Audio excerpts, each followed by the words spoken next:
করেছি পুলিশে ম্যানেজ করে নাও একটা কালচার আছে, ম্যানেজ করে নাও একটা কালচার। ফর এক্সাম্পল, আপনি কনস্টেবলকে পাঠাইলেন কোন একটা জায়গায় আসামি ধরার জন্য, সেখানে 5,000 টাকা খরচ হবে যে আসামিটা ধরতে, ট্রান্সপোর্টেশন কস্ট বা তদন্ত এই জায়গাগুলোতে। তখন কনস্টেবল তার মানে ঊর্ধ্বতন কর্মকর্তাকে উনি বললেন যে স্যার টাকা কোথায় পাবো, তখন বলে ম্যানেজ করে নাও। এখন ম্যানেজ করে নেওয়া অর্থ সেটা নিশ্চয়ই আমরা বুঝেছি। আসসালামু আলাইকুম। ধরেন আপনার এলাকায় এই মুহূর্তে আপনার পাশ দিয়ে বয়ে চলা নদীতে একটা লাশ ভেসে উঠলো, তখন আপনি তৎক্ষণাৎ পুলিশকে খবর দিলেন যে এই লাশটাকে উদ্ধার করার জন্য, যে এই লাশটা এসে উদ্ধার করে পোস্টমর্টেম করে যে আইনগত প্রক্রিয়া আছে সেগুলো মেনটেন করার জন্য পুলিশ আসলেন। পুলিশ এসে সেই লাশটা আপনার বাসা থেকে ফর এক্সাম্পল 50 কিলোমিটার দূরে আপনার সদর হসপিটালে নিয়ে গেলেন, সেখানে পোস্টমর্টেম করা, সেখানে হচ্ছে ডোমকে রাজি করানো, তারপর হচ্ছে জানাজা, দাফন কাফন, এই প্রত্যেকটা কার্যক্রম পুলিশ নিজে উপস্থিত থেকে করলেন বা করেন। এটাই, পুলিশ ছাড়া এই কার্যক্রমগুলো কেউ করে না। অথবা কেউ হারিয়ে গেলেন, অথবা কেউ আত্মহত্যা করলেন, এই যে কার্যক্রমগুলোকে আমরা পুলিশকে দিয়েই হচ্ছে আমরা করতে হয়। এখন কয়েকটা প্রশ্ন এখানে। আপনার বাসা থেকে বা নদীর পাড় থেকে লাশটা জেলা সদরে নিয়ে যাওয়ার জন্য যে খরচটা হয়েছে, অ্যাম্বুলেন্স ম্যানেজ করা, ডোম ম্যানেজ করা, হসপিটালের যে খরচ, এই খরচটা আসলে কে দেয়? এই খরচটা দেয় হচ্ছে সেখানে নিয়োজিত যিনি দায়িত্বপ্রাপ্ত এসআই, কনস্টেবল বা যিনি যান, পুলিশের যে সদস্য যান, তাকেই কিন্তু এই খরচটা বহন করতে হয়। যেই 10-15 হাজার টাকা খরচ হয়, তাকে এই খরচটা বহন করতে হয়। যদিও সরকারি নিয়ম আছে যে এই খরচটা ফেরত দেওয়া হয়, কিন্তু যেই টাকা খরচ হয় আর যেই টাকা ফেরত দেওয়া হয়, ফর এক্সাম্পল 10,000 টাকা যদি খরচ হয়, সেখানে ফেরত দেওয়া হয় 500, 1,000, 2,000 টাকা। তো সেটা দেখা যায় খরচ হওয়ার তুলনায় প্রাপ্তির যেই ব্যবধান, সেটা দৃশ্যমান অনেক বেশি ব্যবধান। তো এই পুরো খরচটা কিন্তু পুলিশকেই বহন করতে হয়।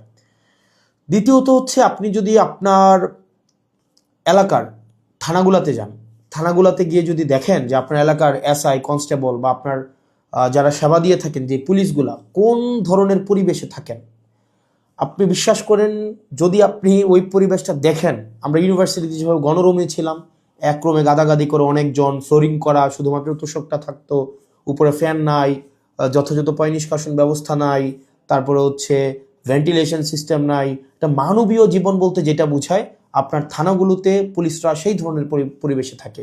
এখন একটা পুলিশ আপনার ডিউটি করে এসে রাতে যদি এই ধরনের একটা পরিবেশে ঘুমায়, আমরা কি তার কাছ থেকে প্রত্যাশিত সেবা আমরা কিভাবে এক্সপেক্ট করব? মানে এটা এটা একটা মানবীয় জীবন থানাগুলাতে আসলে পুলিশের জন্য ব্যবস্থা করা হয়েছে। এত বছরেও পুলিশ এই সেবাগুলোতে, এই মৌল মানবিক পুলিশের যেই বেসিক যে সেবাগুলা, সেগুলো এখনো পর্যন্ত কিন্তু সংস্কার করা হয়নি। তৃতীয়ত, সবচেয়ে গুরুত্বপূর্ণ এবং তৃতীয়ত যেই অসুবিধাটি আমি থানাতে দেখলাম এই কয়েক মাসে, সেটা হচ্ছে আপনার থানা থেকে একটা অপরাধ কার্যক্রম সংগঠিত হয়, ফর এক্সাম্পল 15 কিলোমিটার 20 কিলোমিটার দূরে। একদিনে অনেকগুলো অপরাধ কার্যক্রম সংগঠিত একটা থানায় হতে পারে। পারিবারিক কলহ, মাদকের সমস্যা, ছিনতাই, ডাকাতি, চুরি, একাধিক সমস্যা সেখানে ঘটতে পারে। এখন প্রশ্ন হচ্ছে, একটা থানায় যদি আমার 16-17টা ইউনিয়ন, 20টা ইউনিয়ন, কোনো জায়গায় তারও বেশি ইউনিয়ন, প্রত্যেকটা জায়গায় যদি কোনো ধরনের অপরাধ কার্যক্রম সংগঠিত হয়, ধরি 10টা জায়গায় সংগঠিত হইলো বা 5টা জায়গায় সংগঠিত হইলো, আমার এই 5টা জায়গায় কিন্তু তাৎক্ষণিক রেসপন্স করতে হয়। এখন তাৎক্ষণিক যদি আমরা রেসপন্স করতে চাই, সেই জায়গাগুলোতে পৌঁছাইতে অবশ্যই আমাদের গাড়ির প্রয়োজন।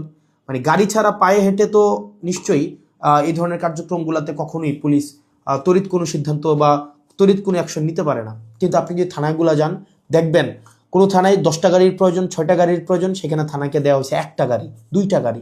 এখন পুলিশ তার বাসায় বসে থাকে না। আপনি কল দিলেন যে এখানে ঝামেলা হয়েছে, মানুষ মারা গিয়েছে, চুরি হয়েছে, খুন হয়েছে, পুলিশ কিন্তু আসতে হয়। তাহলে পুলিশ কিভাবে আসে?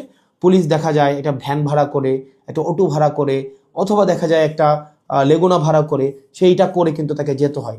ওই যে ভাড়ার টাকাটা, এই ভাড়ার টাকাটাও কিন্তু পুলিশের পকেট থেকে দিতে হয়। দ্বিতীয়ত, এই যে ভাড়া করে যাওয়া আসা, তার যে এই সময় নষ্ট হয়, সেক্ষেত্রে দেখা যায় যারা অপরাধ সংঘটিত করে তারা কিন্তু ইতিমধ্যেই সে জায়গা থেকে চলে যায় এবং আমরা সেবা বঞ্চিত হই।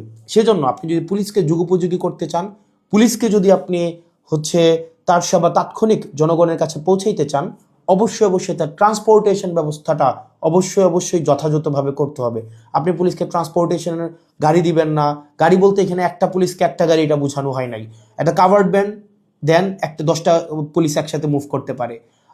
তারপর হচ্ছে একটা থানায় যদি আপনি 5টা 6টা গাড়ি দেন, তাহলে সেক্ষেত্রে কিন্তু ওই এলাকার অপরাধ কার্যক্রম অবশ্যই দৃশ্যমান কমে আসবে, কারণ পুলিশ ইমিডিয়েট রেসপন্স করতে পারবে। কারণ পুলিশ যদি ইমিডিয়েট রেসপন্স করতে না পারে, অপরাধ সংঘটিত হয়ে যাওয়ার পরে যদি রেসপন্স করতে হয়, সেক্ষেত্রে দেখা যায় দিন শেষে অপরাধী কিন্তু পালিয়ে যায়। সেজন্য পুলিশের দক্ষতা, পুলিশের সেবা যদি আপনি জনগণের দ্বারগোড়া পৌঁছাতে চান, অবশ্যই আপনার ট্রান্সপোর্টেশনের ব্যবস্থা উন্নতি করতে হবে।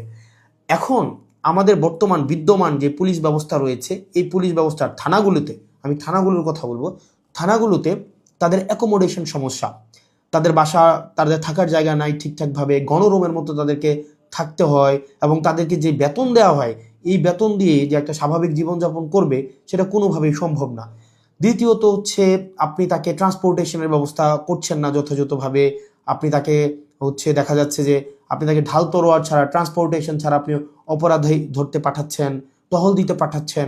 সেক্ষেত্রে কিন্তু তাকে ট্রান্সপোর্টেশন ম্যানেজ করা এবং সেখানে যে ভাড়া মেটানো, সেটাও কিন্তু তার পকেট থেকেই করতে হয়। সরকার যে অ্যালটমেন্টটা দেয়, সরকার যে বরাদ্দ দেয়, সেটা খুবই প্রয়োজনের তুলনায় অপ্রতুল।